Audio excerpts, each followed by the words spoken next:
వరంగల్ నర్సంపేట మున్సిపాలిటీలో అవిశ్వాస తీర్మానంపై నేడు బలపరీక్ష జరగనుంది.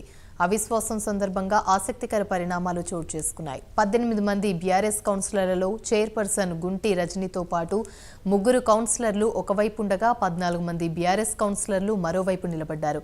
అవిశ్వాసానికి దూరంగా 6 కాంగ్రెస్ కౌన్సిలర్లున్నారు. ఇక బీఆర్ఎస్ కౌన్సిలర్లు 2 వర్గాలుగా చీలిపోయారు. ఈ అంశంపై మాజీ ఎమ్మెల్యే పెద్ది సుదర్శన్ రెడ్డికి సర్ది చెప్పినా వెనక్కి తగ్గడం లేదు.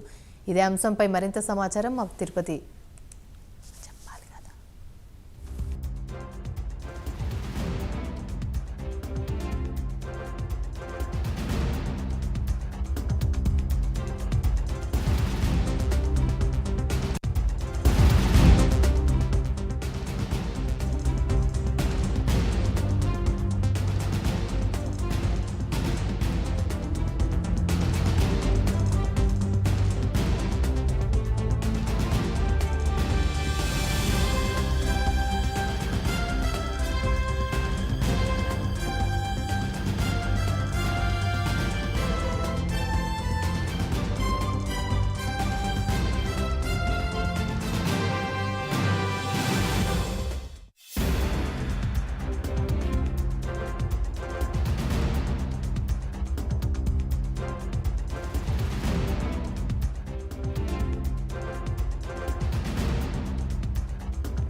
వరంగల్ నర్సంపేట మున్సిపాలిటీలో అవిశ్వాస తీర్మానంపై నేడు బలపరీక్ష జరగనుంది. అవిశ్వాసం సందర్భంగా ఆసక్తికర పరిణామాలు చోటు చేసుకున్నాయి.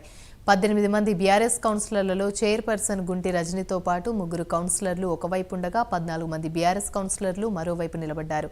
అవిశ్వాసానికి దూరంగా 6 కాంగ్రెస్ కౌన్సిలర్లు ఉన్నారు. బీఆర్ఎస్ కౌన్సిలర్లు 2 వర్గాలుగా చీలిపోయారు. ఈ అంశంపై మాజీ ఎమ్మెల్యే పెద్ది సుదర్శన్ రెడ్డికి సర్ది చెప్పినా వెనక్కి తగ్గడం లేదు.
రైట్, ఇక ఇదే అంశానికి సంబంధించి మరిన్ని వివరాలు మా ప్రతినిధి తిరుపతి లైవ్లో అందిస్తారు. తిరుపతి, చెప్పండి, వరంగల్ జిల్లా నర్సంపేట మున్సిపాలిటీలో అవిశ్వాస తీర్మానంపై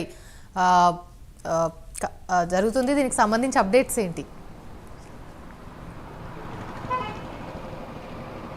యామిని, వరంగల్ జిల్లా నర్సంపేట మున్సిపాలిటీలో రాజకీయాలు రసవత్తరంగా కొనసాగుతున్నాయి. రోజు రోజుకి ఎప్పటికప్పుడు ఆసక్తికర పరిణామాలు చోటు చేసుకుంటున్నాయి.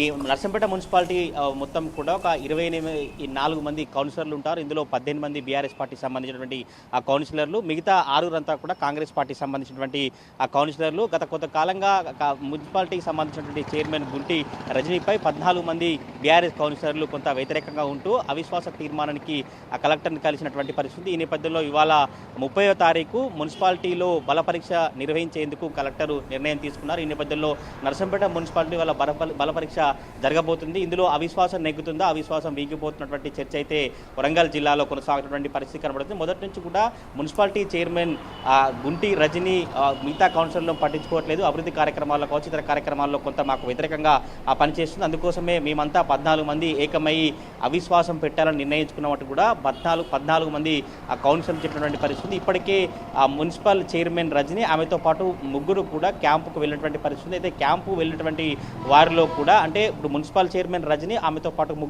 నలుగురు క్యాంప్కి వెళ్ళారు. ఈ నలుగురు ఒకవైపు ఒక వర్గంగా విడిపోయారు. 14 మంది కౌన్సిలర్లు ఒక వర్గంగా విడిపోయినటువంటి పరిస్థితి. బీఆర్ఎస్ పార్టీ సంబంధించినటువంటి కౌన్సిలర్లే 2 వర్గాలుగా చీలిపోయి నర్సంపేట మున్సిపాలిటీలో రాజకీయాలను హీటెక్కించినటువంటి ఆ పరిస్థితి కనబడుతుంది. ఈ మున్సిపాలిటీ అవిశ్వాస తీర్మానంపై కావచ్చు, మున్సిపాలిటీ జరుగుతున్నటువంటి రాజకీయాలపై కావచ్చు, కాంగ్రెస్ పార్టీ సంబంధించిన కౌన్సిలర్లు మాత్రం దూరంగా ఉంటున్నారు.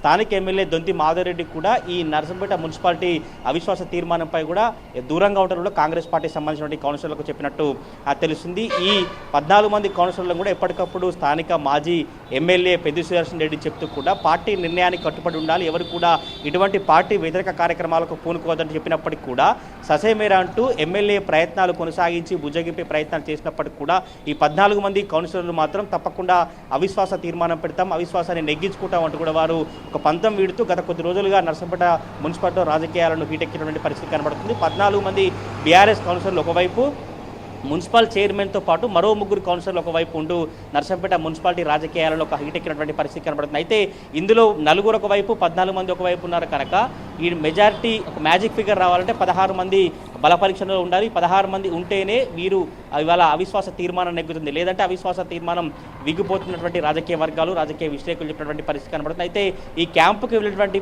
నలుగురిలో ఒకరు ఈ 14 మందికి తోడైతే 15 మంది అవుతారన్నటువంటి చర్చ అయితే కొనసాగుతుంది. మొత్తానికి ఇవాళ జరగబోయేటువంటి అవిశ్వాస తీర్మానంపై బల పరీక్ష నెగ్గుతుందా నెగ్గదా, ఎటువంటి ప్రయత్నాలు కొనసాగించారు బీఆర్ఎస్ పార్టీ మాజీ ఎమ్మెల్యే కావచ్చు, ఎంపీ కవిత ఇప్పటికే ఈ 14 మంది కౌన్సిలర్తో మాట్లాడి సర్ది చెప్పేటువంటి ప్రయత్నం చేశారు. కానీ వారు ససేమేర అంటూ కూడా తప్పకుండా ఒకవేళ అవిశ్వాసం కనుక వీడిపోతే బీఆర్ఎస్ పార్టీకి రాజీనామా చేసేందుకు, కౌన్సిలర్లకు కూడా రాజీనామా చేసేందుకు సిద్ధమైన పరిస్థితి. ఇప్పటికే నర్సంపేట టౌన్ అధ్యక్షుడు ఈ 14 మంది కౌన్సిలర్లకు విప్పు జారీ చేశారు, వాటిపై కూడా సంతకాలు చేసినట్టు కూడా తెలుస్తుంది. ఇవాళ ఈ బల పరీక్ష తర్వాత కూడా నర్సంపేట మున్సిపాలిటీలో ఈ 14 మంది కౌన్సిలర్లు రాజీనామా చేస్తారా, లేదంటే వీరికి కాంగ్రెస్ పార్టీ సంబంధించిన ఎవరైనా కౌన్సిలర్లు కావచ్చు, ఈ క్యాంపుకు వెళ్ళినటువంటి 3 కౌన్సిలర్లు ఎవరైనా వచ్చి ఇందులో ఈ అవిశ్వాస తీర్మానం బల పరీక్షలో పాల్గొంటే కనుక ఈ 14 మంది కౌన్సిలర్లు పంతం నెగ్గించినట్టే తెలుస్తుంది. కానీ మొత్తానికైతే నర్సంపేట మున్సిపాలిటీ అవిశ్వాస తీర్మానంపై అయితే రకరకాల చర్చలు, ఒక నర్సంపేటలో ఉత్కంఠ వాతావరణం అయితే కొనసాగుతుంది. Yamini. Right, thank you Tirupati.